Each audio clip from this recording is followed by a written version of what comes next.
What is up, SEY crew? How y'all doing tonight? I hope you guys are ready for a great message today with our friend Justin Knowles. But before we jump into that, I want to talk about getting you plugged in. So at the end of the night, we're going to be going to groups. I don't want you to miss out on that because groups is like the secret sauce. It's the best. I'm talking about where things go down and come up, but in a best of ways. So I want you to get it connected. So you can do that by going to this number right below me or above me. I don't know where they're gonna put it, but it's on the screen.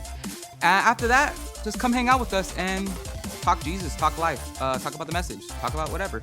But let's just jump into the message right now with Justin Knowles. All right, guys, see you in a bit.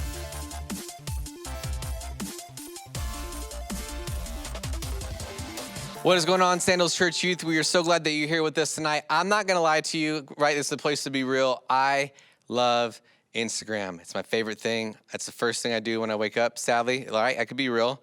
I want to see, what did I miss? What did you post at 2 a.m.? I want to know that kind of stuff.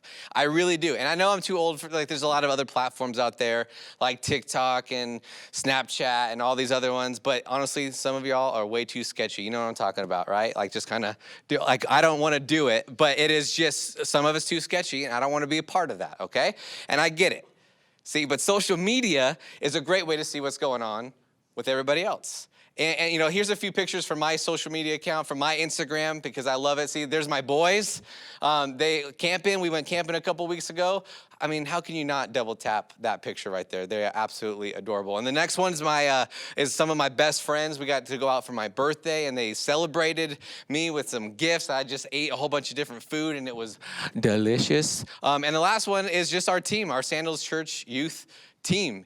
Your youth leads at your campuses right now, go ahead and give them a shout out. I love working with these guys and girls. They make stuff happen, and I really appreciate it. Now, some of your youth leads, I actually went deep on their Instagram, and here's my rule. If it's online, it is free game. I mean, look at that. So we got some Brandon as a Jesus character. We have Nick doing a sick selfie. I'm not gonna lie. John doing. He used to be in this band called the Static Lullaby back in the day. That hardcore and all that kind of stuff. I loved it. They were actually one of my favorite bands that I went down into it. Dane is on there with a dog. That's super fun. He's making the same face as the dog. That's super cool. And then Vivi, way back. I went to 2012 Vivi Instagram with the fry, she's never seen a fry before. I don't know what's happening, right? In that picture. But my favorite, if you go back and look far, far back onto these things, are the captions. They're just so great and so, it's the first time we've ever done it before. And they're so cringe-worthy. I encourage you, if you've never stalked your youth lead, go way back. It's really fun. Okay, see, here's the thing. My username, JustinKnowles3, go ahead and follow me. I'll follow you back. It's all good. If you want, Instagram is a great thing. It can be a great thing. We've been talking about, Scotty did a great job talking about how it could be good and how it could be bad. Next week, Vivi is talking about, hey, how can we use our platform for good? But here's the thing, too, is that when we look at the social media platforms that we're on, it could lead to some not so good thoughts. It could lead to jealousy. It could lead to comparison. It could lead to all these different types of things. And it could not be good for our soul. And maybe if you don't have social media, maybe your parents don't even allow you to have a social media platform in some way, shape, or form. Don't tune out, because I still feel that what God is doing through it and the lessons and the principles that we're talking about tonight could still affect how you live your life. But as awesome as all that stuff is, as awesome as the social media things are, there's some major downfalls that come along with it. You know how I know? Because I've fallen into them. I've done them. I've fallen into and thought some of these things. Again, I know I'm old. I'm 34. Right? Baby face doesn't show it, but I'm 34. I'm ready to go. And I have fallen in because when I was in high school, this is when all the social media stuff started coming into the world. Right? It's when it was invented, when I was in the middle of high school. So I got to see firsthand access to all these people, all my friends' lives that I never had before. And there's a lot of pitfalls that we could fall into. There's a lot of different things when it comes to social media. If we're not careful, we could dive headfirst into. I mean, there's jealousy, there's comparison, vulgarity, nudity, lust, sketchy dances. You know who you are. Funny, yet inappropriate things that your grandma would throw a sandal at you if she heard, right? Like that's kind of like the things that we could dive into. And I'm not gonna even talk about any of those things. The one thing that I want to talk about tonight is it's way less subtle than those things that I mentioned. And it's something that we all tend to do when it comes to social media. It begins to take us from the inside out, and it's a slow creep into our lives that could really begin to take us out of the path that God has laid out for us. And here's the thing. This thing, our church is all about being real, right? To be real with ourselves, God, and others. This whole series is about imposters, meaning that it's putting on a front, being someone that you're not. The main pitfall of social media that I see students, myself, your leaders fall into is that we become fake. We become fake. And we tend to not put our real selves out there at all on anything that we post. We want to put a version of ourselves that we want other people to see, but not what's really going on in our life. Why? Because we begin to control what other people see. We put out the things that we want other people to know about us or think that they know about us, even though sometimes it stretches the truth a little bit, even though sometimes it's not what's really happening on the inside of our minds and our thoughts and our emotions of what's going on. And what happens is that we begin to compare somebody else's highlight reel to our normal, boring life. That's what happens. And it's not fun. And our lives are not as we portray them online most of the time. We actually fall out of the vision of our church of being real with ourselves, God, and others. We actually, with social media, with the platforms that we're on, is that if we're not careful, we could actually get sucked into lying about ourselves, God, and others. So the question I have is, why aren't we real? Right? Why, when we post on our social media accounts, when we post what's going out there, why don't we post the real us? Why don't we post the embarrassing things? Why don't we post the things that we don't want to put out there? And I think it's because of a couple of different things. Why don't we post the real us? I think it's narrowed down to three main things when it comes to students like yourself, and even, as an adult like myself, okay? Number one is embarrassment. We don't post because we're embarrassed. Oftentimes we look at our lives and we think, man, that's not sexy. No one wants to see that kind of stuff. No one wants to see my mom's cat. No one wants to see my dad sitting on a couch in his favorite green robe watching golf. No one wants to see that kind of stuff. I'm embarrassed about what my life looks like, especially because look at what all these other people are posting. Look what they're doing. They get to go to the beach house. They get to go to Mammoth. They get to go, all these things. I don't get to do. I don't leave Riverside. I don't get to leave Fresno. All these things, we are embarrassed about what our real life is, so we don't post our real life. Second thing is insecurity. Another reason why we don't post is our insecurity, is that we don't post the drama in our relationships because it shows our weaknesses. It shows that we're not actually perfect, even though we post as if our life is. It shows that we aren't independent. It shows that we are not in control, for fear that we're going to be found out for who we really are. Right? We're insecure about it. We're actually insecure and afraid of how people will perceive us, the real us. And even more so, we're afraid that they won't accept the real us.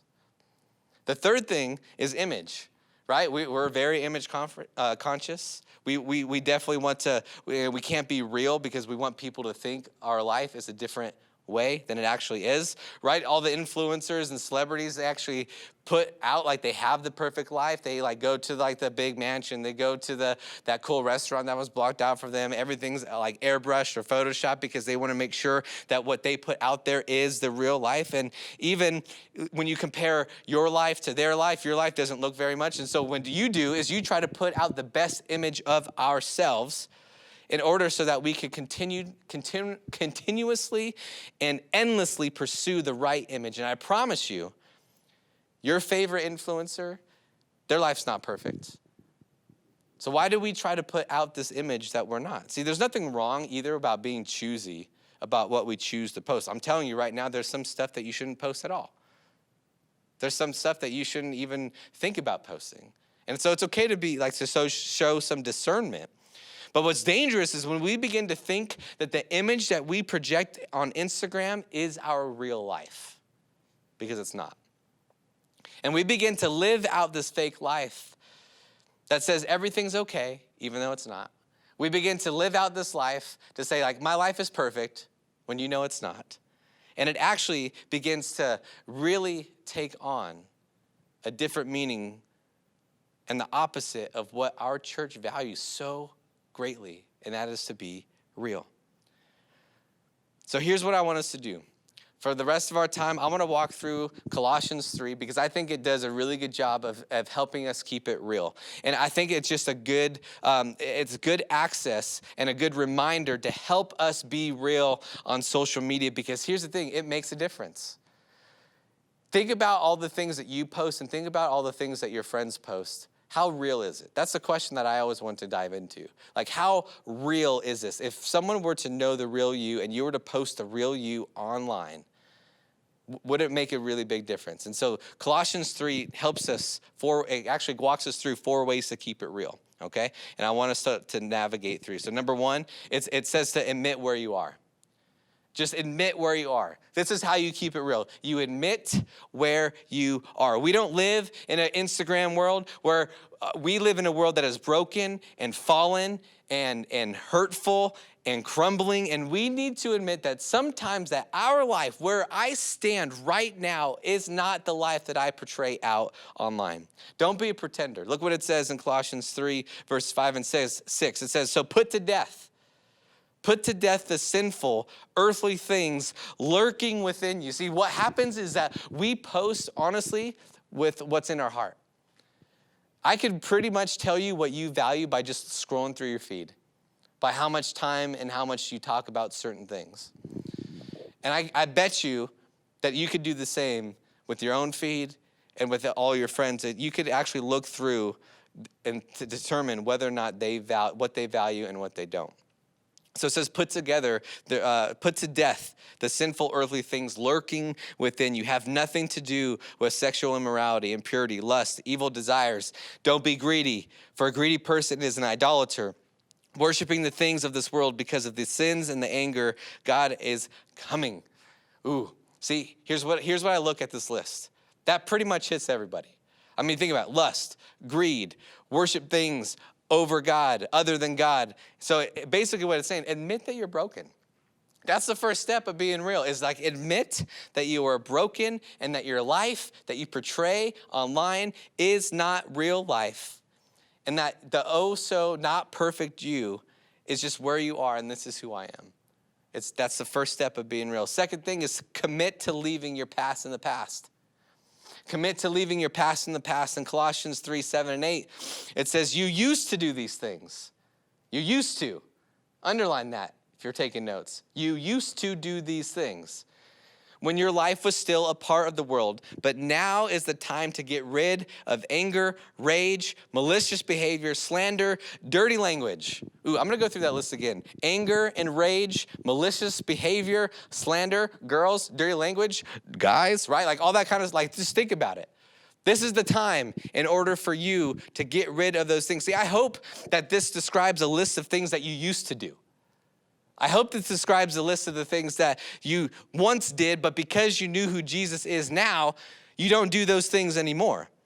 Because when you commit to Christ, when you give your heart to Christ, when you allow him to mold you from the inside out, those are things you used to do. And those should no longer be the things that you look at when you scroll. Those should no longer be the things that you post, that you comment. Those are the types of things that we used to do. See, if you have invited him into your life, that's inviting him. You trust him with the good and the bad, the real and the fake. So that the beginning of the verse, it says that you used to do those things. Let me ask you, what are the things that you're doing right now are things that need to be turned into things you used to do? Like, what are the things that you're doing online, posting online, looking at online, commenting online, are things that you're actually doing right now, but they need to be turned into things that you used to do? See, and here's the thing, if you're not a believer, if you're not a Christian, that's okay. I'm so glad that you're here. I'm so glad that you're coming to check out what we are all about. And I'm telling you right now that that's Jesus and the life change that he brings. But let today be the day where you begin to mark and go online in a different way. Because of what we've seen, like if you've been on, you know, it's negative. Everybody is a negative person online. You could post whatever you want, say whatever you want with no repercussions. And today could be a day where you could begin to talk differently, post differently, think differently. See, and here's the thing, the next thing, number 3, of how to keep it real and how to be real online is be honest with someone who will be honest back. Be honest with someone who will be honest back. Look what it says in the next verses at 9 and 10 of Colossians 3. It says, do not lie to each other. For you have stripped off your old sinful nature and all its wicked deeds. Do not lie. See, one of my closest friends is a person who always seems to call me out whenever I post something online. He always, like, whenever I post, like, what's happening in my life, in ministry, at church, for fun, he always seems to be like, hey, like, what's really going on behind that? Or, hey, is that post to brag or to show off? Or, hey, tell me more about what's happening there. And see, the thing is that we have that relationship that he could call me out on what I post publicly because we have a personal relationship privately where I know him and he knows me and he knows my heart and he could call me out and he could be real and ask me tough questions about the things that I post. And here's the thing that I want you to understand is that we don't have to tell everyone everything, right? We don't have to be like, hey, how's it going? Like, I smoked crack today. Like, we don't need to do that. We don't need to say everything to everything, but you do need to tell someone something. And that's what groups are for. It's a place for us to be real, that you can have a small group of people that you trust and that you know that love you, that can call you out. And my question to you is, do you have someone that you could tell the truth to and that they could tell you the truth back? Do you have that person? And if they're sitting next to you right now, just go and like point at them real quick, just to let them know, hey, I see you and I thank you, right? Last but not least, the fourth thing that you could do to keep things real online is to let God fill your life.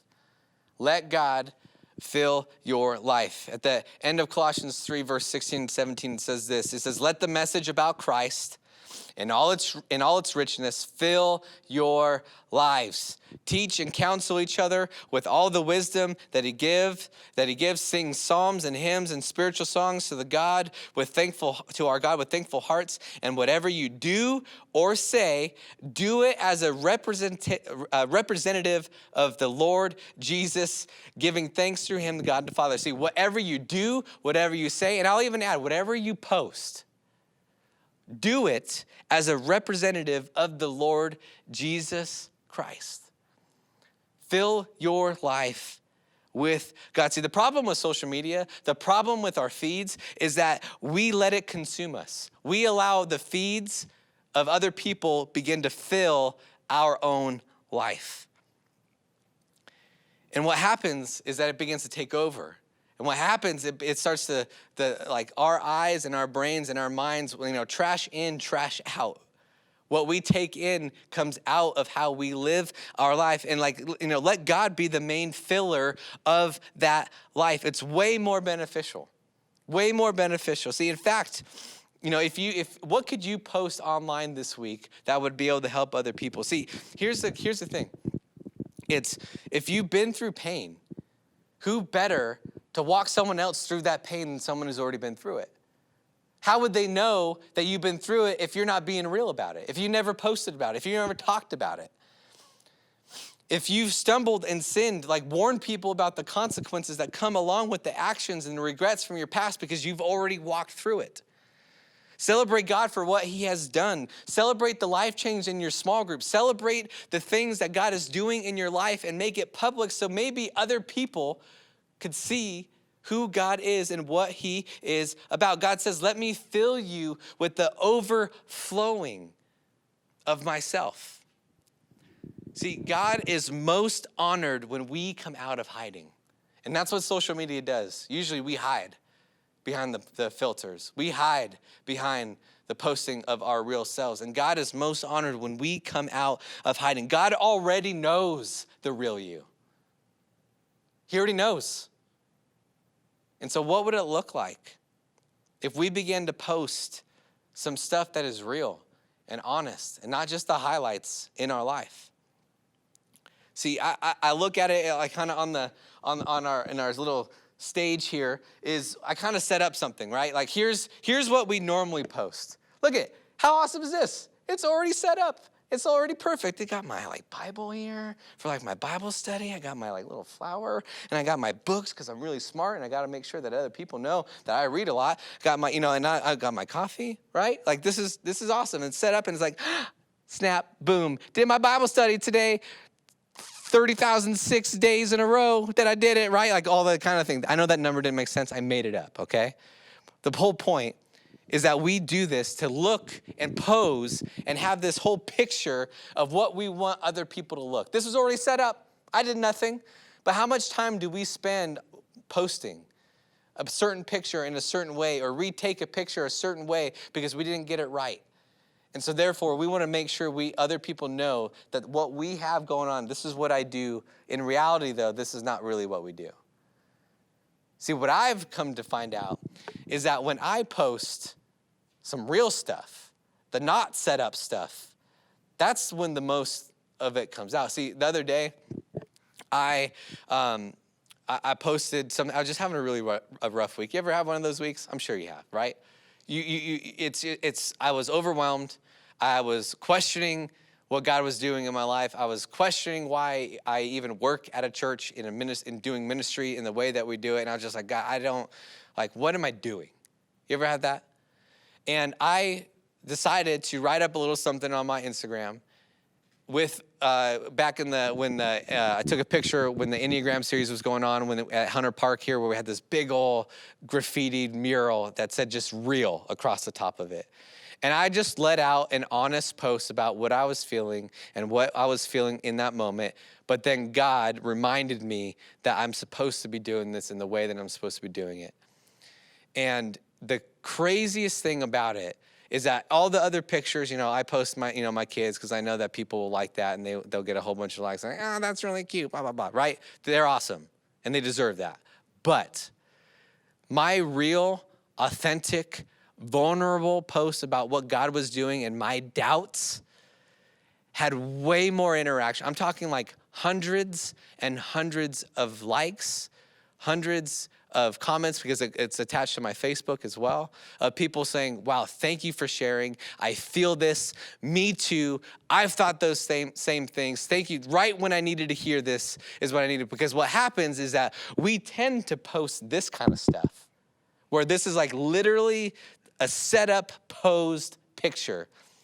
But in reality, we and people resonate with this. We don't post this kind of stuff. This is the kind of stuff that people resonate with. It's not the pose, set up Instagram picture that we put out for everybody else to see. What people resonate with is the trash. The real stuff that goes on in our lives. People want to look at that and say, you know what? Me too. Dang, he's not perfect. I'm not perfect. Dang, he struggles with his faith. I struggle with my faith. Wow, he's being honest with a group of his peers, and he feels comforted and loved, and he doesn't know what to do, but he's got a group of people to deal with all of the trash in our life. That's the kind of people. It's not the highlight version Instagram setup post that we feel like we need to put out there. But in reality, what happens, and when we are real, this is the stuff that brings people to Jesus. This is the stuff that brings people closer to God. Because nothing is more powerful than your personal story. Nothing is more powerful to the friends around you, to your family members who maybe not are believers. That when you are to air out and feel comfortable enough and bold enough and strong enough to share about all the crap sometimes that we feel like we deal with. This is what resonates the most. This is what people are looking for and are thirsting for when it comes to online. It's not the fake set up Instagram highlight reels. Like, what would happen if we began to post some real stuff? And I'm telling you right now that when we do post this, in an honoring, not over the top, oversharing way, but in a way that like, man, I struggle. What would it look like in our life? What would it look like in your friend's life? What would it look like in your one's life if they saw you post something that was real? If you post something that you're struggling with, that you're doubting, and that you pointed people back to what you know about Jesus and how he is working within that. See, here's the thing. I believe that our life, that your life would be way more freeing if we were able to not have to worry about the hustle and bustle to try to put out the posts and the Instagrams and make sure that it has enough likes and enough people. Like, that's so stressful to me. But what would it look like if we began to post the real self on there and watch the conversations that happen because you decided to be real? And that's what we're going to talk about. That's what we're going to talk about in groups tonight. What would that cost? What would that look like? And what could be the benefits of actually being real instead of putting the fake imposter that we tend to put out there for our friends to see? Sandals Church Youth, I love you, and I hope that you have some great groups tonight. What a great message by Justin Knowles. It's a great reminder about how to not just highlight the great things about our life, but to be real about all of our life. And we're all about being real here at Sandals Church, and we do that by being in groups. If you're not connected to a group, get connected right now. You can do that by going to this number right below me, and you can get plugged into a group. We are so excited that you were here tonight, and we love you guys, and we can't wait to see you next week. Bye.